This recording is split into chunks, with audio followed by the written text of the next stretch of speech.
Rang De Basanti is one of my favorite movies, not just in Bollywood but in the world.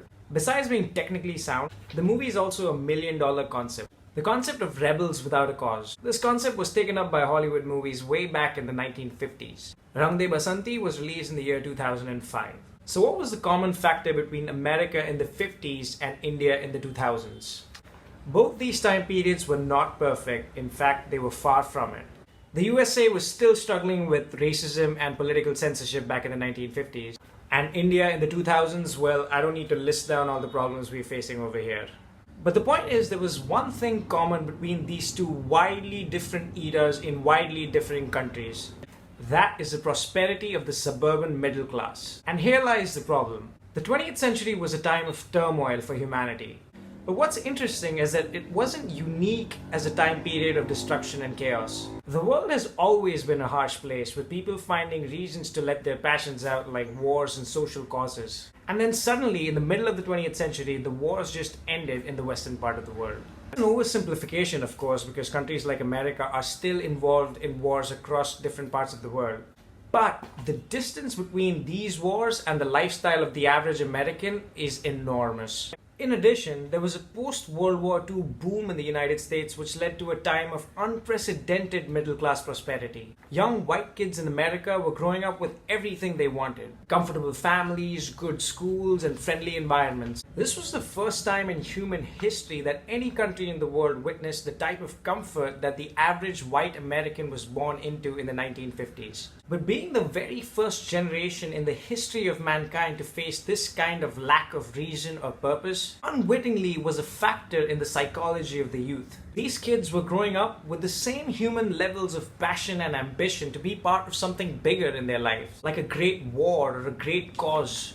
But these great wars and great causes were not thrown at them like it was to their fathers and forefathers. Instead, they had to go out looking for them, thus creating a breed of youngsters with plenty of passion but with no direction to explode that passion into. Fast forward several decades later and we're in post-liberalization India. Again, the nation was far from what we can call prosperous, but thanks to the liberal new policies of the new Indian politics, there was a rapid rise of middle-class power. And lo and behold, we had a generation of youngsters not unlike the youngsters in America in the 1950s. Hot-blooded and passionate, but with no direction. And we got the right movie for our generation, Rang De Basanti. A quick reminder of the plot of this Aamir Khan movie. The protagonists of this movie are the epitome of the middle-class youth in India. They're not suffering from any kind of oppression or financial drawbacks. They are simple, careless, and dangerously free. Until that is, one of their friends gets killed.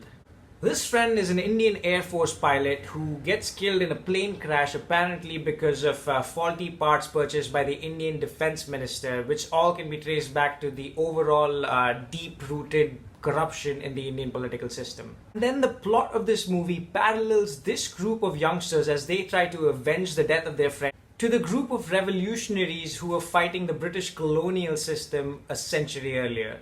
Sounds almost comical when you put it that way. Comparing irresponsible Delhi University students who are just getting drunk and being stupid kids to the brave and idealistic freedom fighters like Bhagat Singh and Chandrasekhar Azad. But that dichotomy is meant to show us something, and that is to portray what it would be like if a person like Bhagat Singh indeed was born today instead of a century back. What would this man be fighting for? It becomes very plausible that he could just be one of the characters as portrayed in the movie Rang De Basanti, whiling away his time, waiting for a reason to be passionate about something, waiting for a cause to come his way and then latch onto it. And what's worse today is that the causes that do exist are so ambiguous and we are so confused about where our loyalties stand that we end up spraying our passions in all sorts of unhealthy and dangerous directions. Social media is filled with strong opinions about the state of our nation, from Kashmir to the Maoists. One of my favorite songs from the movie Rang De Basanti summarizes this feeling quite well. The words of this song go as follows. कुछ कर गुजरने को खून चला आँखों के शीशे में उतरने को खून चला बदन से टपक कर ज़मीन से लिपट कर गलियों से रस्तों से उभर कर उमड़ कर नए रंग भरने को खून चला.